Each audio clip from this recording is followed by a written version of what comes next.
What are the best and worst chest exercises for muscle growth? Well, for a chest movement to rank highly, it needs to tick 3 boxes. 1, a big stretch with high tension. If it doesn't offer high tension in a deep stretch, I'm putting it in F tier, no exceptions. 2, it needs to feel good. It shouldn't cause pain, and it should have a smooth resistance profile. Giving a good pump and a nice mind-muscle connection would be nice too.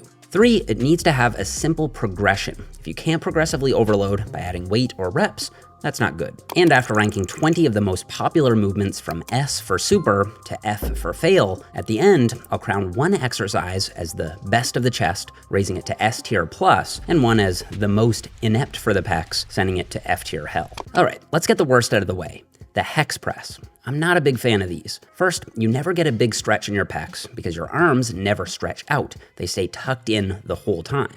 And they don't offer maximum tension because your triceps will take over. There's no evidence that these target the inner pecs. In fact, I think they'd probably be worse for the inner pecs than a standard dumbbell press since the inner pec fibers aren't getting as stretched here. The Hex Press is going in F tier. The plate press is basically a hex press that feels even more awkward with even less overload potential, so it's also going in F tier. The dumbbell pullover is a tricky one. Biomechanics tells us that the pecs do help perform this movement alongside the lats and triceps. And when you look at the activation data, the pecs do activate on pullovers. The problem is, I simply don't feel my pecs when I do this movement whatsoever, and more or less every client I've ever worked with says the same. And I don't see many top bodybuilders putting these on their chest day. So despite some theoretical merit, I think pullovers are a much better lat exercise than a pec exercise, and for that reason, I'm gonna put them in D tier. All right, let's look at some better exercises. The bench press. My ranking might surprise you here. It offers high tension on the pecs as long as you bring the bar all the way down to your chest. It's very easy to overload, and you can always add some weight over time as you get stronger. It feels good to me, although many people do complain that the bench press makes their shoulders feel a little cranky. I suspect that's because they're trying to lift more weight than they should be lifting, but I still hear the issue commonly enough that I do count it as a slight negative. So if it were just me, I think I'd probably put the bench press in S tier. I credit most of my own pec development to this exercise. However, it is true that the barbell won't allow the pecs to get in quite as deep of a stretch as dumbbells do, since it'll come up solid against your rib cage, and based on my coaching experience, not everyone gets as much pec activation out of the bench press as I do. So for that reason, I'm gonna hesitantly drop it back to A tier. The incline bench press has all the same upsides as the flat bench press, except it slightly emphasizes the upper pecs. Now, a lot of people think this means it isn't as good for the mid and lower pecs as the flat bench. However, a recent study found that the incline bench press caused the same lower and mid pec growth as the flat bench did, plus better upper pec growth. So it's very close to S tier, but I think I'm gonna leave it in A tier as well. The decline bench press doesn't have any long-term research comparing pec growth like the incline and flat bench. However, biomechanics tells us that a decline angle should target the mid and lower pecs a bit more. However, it has 2 minor downsides. For one, in my experience, more people struggle with getting their upper pecs to grow than their mid to lower pecs, so if you're trying to shift the bias, I would shift it toward the upper pecs for most people. Second, the decline bench does have slightly less range of motion than both the flat and the incline press. So out of the 3 angle options, I would say it's my least favorite. I know some people swear by it, and it clearly is an effective chest builder. It's very close to being in A tier, but I'm gonna put it in B tier. All right, the flat dumbbell press. This offers a deeper stretch on the pecs than the barbell because the dumbbells can move freely past the rib cage. They feel great, you should get a great chest pump on these, and because people are less likely to let their ego take over on this exercise, it's less common for people to have shoulder issues. As a beginner and intermediate level lifter, you should be able to progressively overload this movement just fine by either adding reps or increasing the weight of the dumbbells. However, once you get decently strong, you may max out the dumbbell rack at your gym, which usually stops at 100 pounds. Also, once you get that strong, the dumbbells get so big and bulky that they can be quite awkward to handle. So while the flat dumbbell press is just about in S tier, it's getting knocked down to A tier for those potential overloading issues in more advanced lifters. The incline dumbbell press is also going in A tier, since it's the same basic movement with the same upsides and downside, except again, it has slightly more emphasis on the upper pecs. And I'm putting the decline dumbbell press in B tier, since I do find it awkward to set up. You'll probably need someone to hand you the dumbbells, and again, lower pecs rarely need any extra emphasis. Okay, the machine chest press. A good chest press machine will give a nice deep stretch on the pecs and provide high tension throughout the range of motion. Unlike barbells and dumbbells, you're more locked in, which should help increase the mind-muscle connection with your pecs and give a massive pump. Machines are very easy to overload. You can always add some weight or a rep from week to week, and they have the advantage of being a little safer to push to failure than free weights. Assuming you have a good chest press machine that ticks all those boxes, I really can't think of a downside from a muscle building standpoint. And so the machine chest press is our first exercise, getting awarded to S tier. All right, dips. Let's see. Massive stretch on the pecs, possibly the best compound exercise I'm aware of for getting into a deep pec stretch. They offer high tension, and there's many ways to apply progressive overload. You can do assisted dips and reduce the assistant's weight over time, or you can do body weight dips and add reps, or you can slow down the negative a bit more from week to week. And then as you gain more strength, you can use a weight belt to add external load. The only downside of dips is that some people find that their shoulders get cranky if they do them too much, although I've never actually experienced that personally. But I will say, I don't think dips have the smoothest feel. So despite many upsides, they are taking a slight hit in the feels good department for me, and for that reason, I'm gonna put them in A tier instead of S tier. They're definitely an exercise worth including though. Okay, what about push-ups? Bodyweight push-ups are nice because you can do them anywhere without any equipment. However, assuming you do have gym access, I think there are far better options for chest growth. The problem is that once you get decently strong, you'll need to do at least 30 plus reps to get close enough to failure to maximize muscle growth, which isn't ideal. I do think that's fine if you're doing them as an end of workout finisher, but otherwise doing all those reps can be exhausting for no added benefit. You'll also come up solid against the floor before your pecs are fully stretched, and they're not that easy to overload. While you can have a partner add some weight to your back, the weight always feels a bit unstable for me. They are a decent beginner exercise, but I'm still putting bodyweight push-ups in C tier. Banded push-ups do add some extra tension to the movement. However, almost all of that tension is added to the top half rather than the bottom half of the push-up. So tension still isn't being maximized while the pecs are stretched. I still think they're a decent finisher though, so I'll put them in B tier. Deficit push-ups fix the problem of not getting a deep stretch on the pecs, and even though they're still a bit tricky to overload, you can make the exercise more challenging by pausing for 2 to 3 seconds in the bottom. I think that if you're gonna do push-ups, this is how you should do them. Deficit push-ups are going in A tier. I used to do a lot of plyometric push-ups in my early powerlifting days to build up explosive chest power for the bench press, but I've fallen out of love with them since.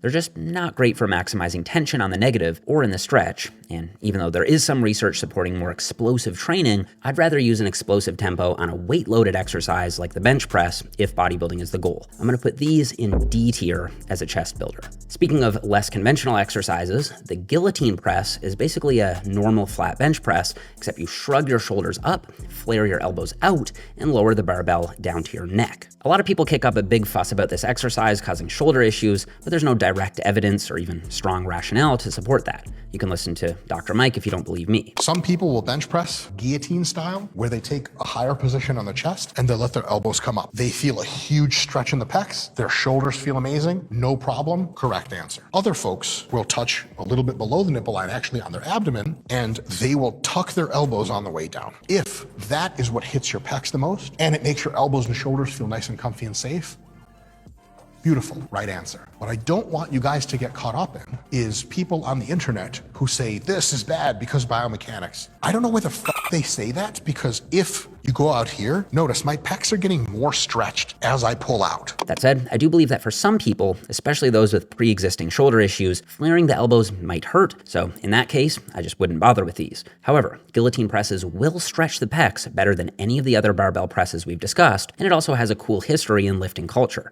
I am a fan, and I would put it in A tier. However, because it's potentially very dangerous, dropping the bar on your neck would be lights out, I'm gonna go ahead and put it in F tier. I just don't think the potential hazard risk is worth any potential marginal gains you'll get from it. That said, if you modify the exercise to do the same basic movement with dumbbells, it suddenly becomes much safer, and in that case, I am gonna put these in A tier. Again, these may fall in D tier or F tier for those of you who get shoulder pain from it, but in my experience, the majority of lifters can flare their elbows without issue. Just start light and build up your tolerance. To round out the dumbbell press variations, I guess I'll cover the one-arm dumbbell press. I still see this quite a bit at the gym, but doing one arm at a time has no advantage because each pec has to work individually in a dumbbell press anyway. So doing them one arm at a time just makes it harder to keep your balance, which disperses tension away from the pecs. Maybe a bit harsh, but I'm gonna put these in F tier. The Smith machine gets a lot of hate for some reason, but studies consistently show that it is effective at building muscle across a variety of different exercises. I think it's a great alternative to the standard bench press with all the same upsides, plus I find I'm more confident pushing the Smith machine press closer to failure. These are going in A tier along with the other barbell presses. And the Incline Smith machine press is the same basic movement, except with a little more upper pec emphasis, so they're also going in A tier. Okay, so far we've been discussing only compound chest exercises, presses, dips, and push-up variations that'll smash the pecs, but also target the front delts and triceps. Sometimes you want to isolate the pecs, and for that, we've got a bunch of pec fly variations. There's cable crossovers, seated cable pec flies, the Pec Deck machine, and dumbbell flies. Let's start with cable crossovers. These do provide a big stretch on the pecs with nice, smooth, and even tension throughout the range of motion. They feel good to me and usually give me a solid chest pump. They're not quite as conducive to progressive overload as pressing movements simply because you can't go as heavy, but you can still add a rep here and there and focus on technique, so that's not a deal breaker. The only downside to these is that by doing them standing, you may find that the cable pulls your body back, especially as you get stronger, which can make it less stable. You can correct for this by bending forward and flying downward, so while it's close to being perfect, it's not the most stable fly variation, and for that reason, I'm putting it in A tier. The seated pec fly has all the same upsides as the cable crossover, but by sitting down, you get rid of the balancing component and increase the stability of the exercise, which will make sure that all the tension coming from the cables is being applied directly to the pecs. This is my favorite chest isolation movement at the moment, and so I'm gonna make it my second addition to S tier. The Pec Deck machine shares many of the same benefits as you're also seated, so it's nice and stable, and you'll be able to get a big stretch on your pecs with high tension. I just don't find it feels quite as good as the cables do. The machine locks you into a very specific movement path, whereas the cables allow your shoulder to move a bit more freely. This means you may not be able to find that perfect line of pull for your pecs specifically. This is a pretty subjective one, but I'm gonna put the Pec Deck machine in A tier. All right, the Dumbbell Flye. Now, a couple years ago, I probably would have put this one in C tier because you get literally zero tension at the top of the range of motion when the pecs are most contracted. However, recent evidence has shown that the contraction is most likely not as important as the stretch is for muscle growth, and so I've opened the Dumbbell Flye back up as a viable option. I like to do these all as lengthened partials, so I just cut out the top half of the movement altogether where there's no tension anyway. But I still don't think they're quite as smooth as cable flies, and so they're losing 1 point in the feels good department. I'm putting dumbbell flies in A tier. Okay, let's finish off with 3 less common exercises. One that I hate, one that I love, and one that's just okay. The cable press around is probably the only exercise we've covered so far that gets the pec fully contracted. That's because the press around is a rare exercise where you press the cable across your midline. So I do like to include it periodically for this reason, because even though the stretch literature is convincing to me, I still think including some short length biased work isn't a bad idea until we get more evidence. Some people do find the movement to be a bit awkward at first, but once you get the hang of it, it really is a great option. I love the press around, and it's going in A tier. The crossbody standing dumbbell fly is another exercise where you extend your arm across your body to get the upper pecs fully contracted. But unlike the cable press around, the dumbbell offers literally zero tension when the pec is stretched. This is also basically a front raise, meaning the front delts will steal a lot of the tension from the pecs, even if you squeeze them at the top. Doing dumbbell flies lying down makes a lot more sense biomechanically, and so these are going in F tier.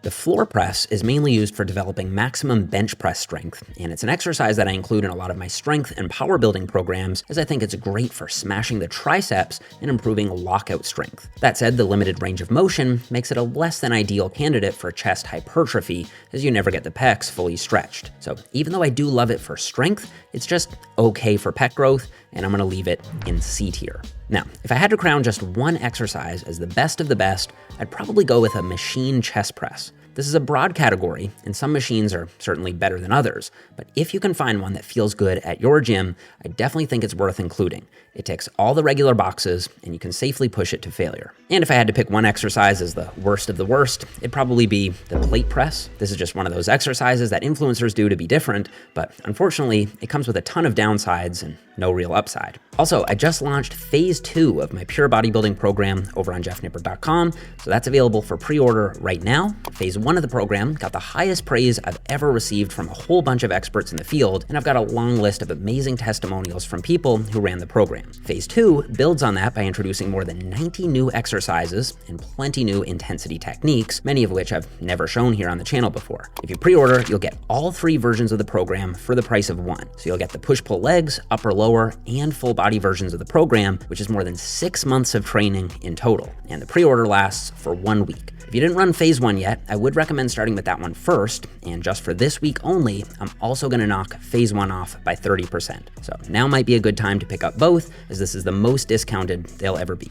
So I'll put a link to the new program over here next to my head if you wanna check it out, and there'll also be links to both phases in the description box down below as well. As always, thank you guys so much for watching. Don't forget to leave me a thumbs up if you enjoyed the video, subscribe if you haven't already, and I'll see you guys all here in the next one.